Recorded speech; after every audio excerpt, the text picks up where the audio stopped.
Good morning विद्यार्थी मित्रांनो, major साहेब स्पर्धा परीक्षा केंद्रामध्ये आपले स्वागत आहे। मित्रांनो, आज आपण पाहत आहोत महाराष्ट्रातील नदी खोरे अत्यंत महत्त्वाचे आहे आणि याच्यावरील प्रश्न 100% सरळ सेवा भरतीला येतात। तर पुढे पाहणार आहोत मित्रांनो आपण महाराष्ट्रातील नदी खोऱ्यानुसार जिल्ह्यांचे नैसर्गिक सीमा, जे की सीमेवरून वाहणाऱ्या नद्या, कोणत्या कोणत्या जिल्ह्याच्या सीमेवरून कोणती नदी वाहते हे आपण पाहणार आहोत।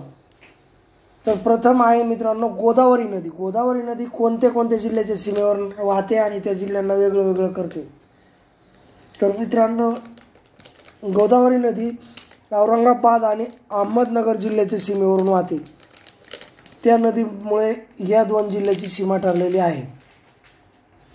पुढे आहे मित्रांनो गोदावरी नदी जालना आणि बीड या जिल्ह्यांच्या सीमेवरून पण वाहते आणि या जिल्ह्याची सीमा सुद्धा तिच्यामुळे हे झाली आहे। पुढे आहे मित्रांनो परभणी आणि बीड।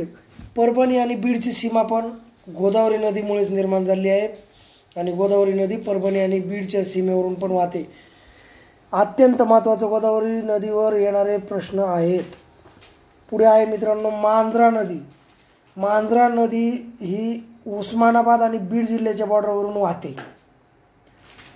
पुढे आहे मांजरा नदी लातूर आणि बीड जिल्ह्याच्या सीमेवरून वाहते।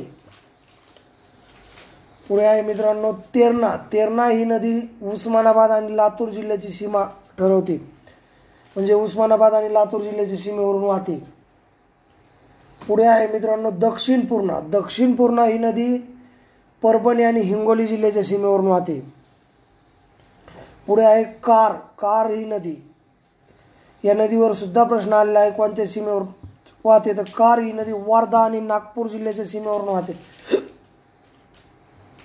पुढे आहे मित्रांनो पैनगंगा नदी। पैनगंगा नदी ही यवतमाळ आणि नांदेड या जिल्ह्याची सीमा निर्माण करते, या जिल्ह्याच्या सीमेवरून वाहते। पैनगंगा नदी यवतमाळ आणि हिंगोली जिल्ह्याच्या सीमेवरून पण वाहते। पुढे पैनगंगा नदी यवतमाळ आणि चंद्रपूर जिल्ह्याच्या सीमेवरून पण वाहते।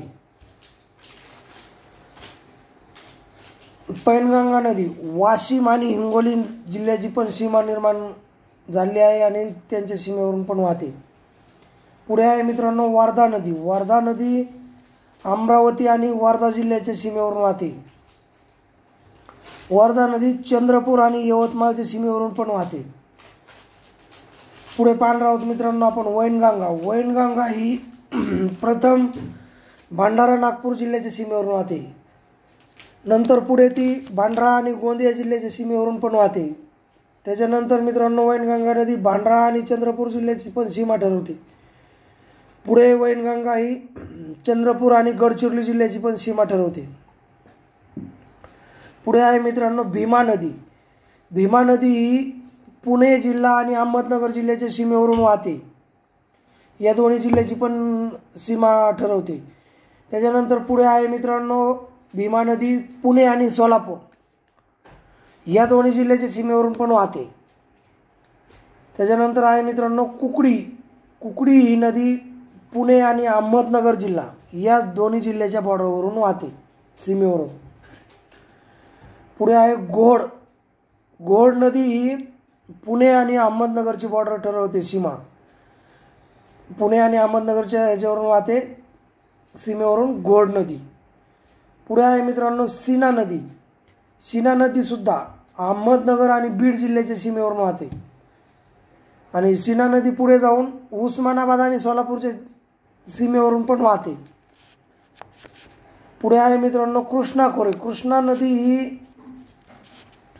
सांगली आणि कोल्हापूर जिल्ह्याच्या सीमेवरून वाहते।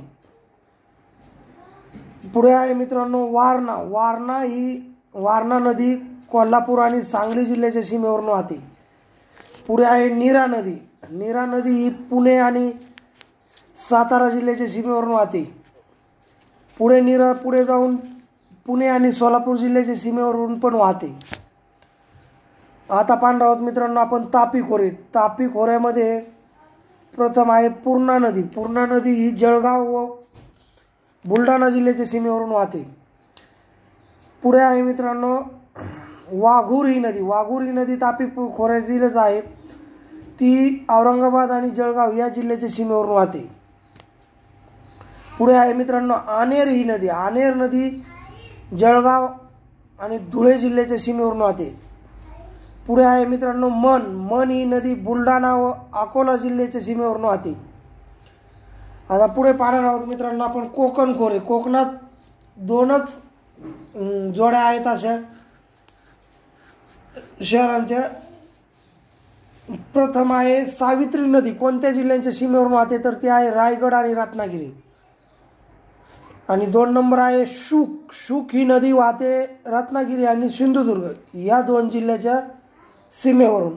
तर मित्रांनो हे होते महाराष्ट्रातील नदी खोऱ्यातील नद्या ज्या नैसर्गिक सीमा जिल्ह्यांची निर्माण करतात, जिल्ह्याच्या सीमेवरून वाहतात.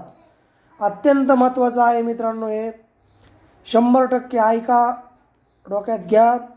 कुठल्याही भरती देत असाल तुम्ही, पोलीस भरती असो, तलाठी असो, अन्य वगैरे बाकी कुठल्याही भरती असो, 100% येणारे प्रश्न आहेत. हे तुम्ही व्यायाम करता करता, ग्राउंड करता करता पण ऐकू शकता, झोपलेल्या जागेवर पण ऐकू शकता. त्याच्यासाठीच आम्ही हे स्पर्धा परीक्षा केंद्र खोललेलं आहे. व्हिडिओ आवडला तर लाईक करा, शेअर करा. आमचे रोजचे नवनवीन व्हिडिओ पाहण्यासाठी चॅनलला सबस्क्राईब करा आणि बेल आयकॉन दाबा. ओके.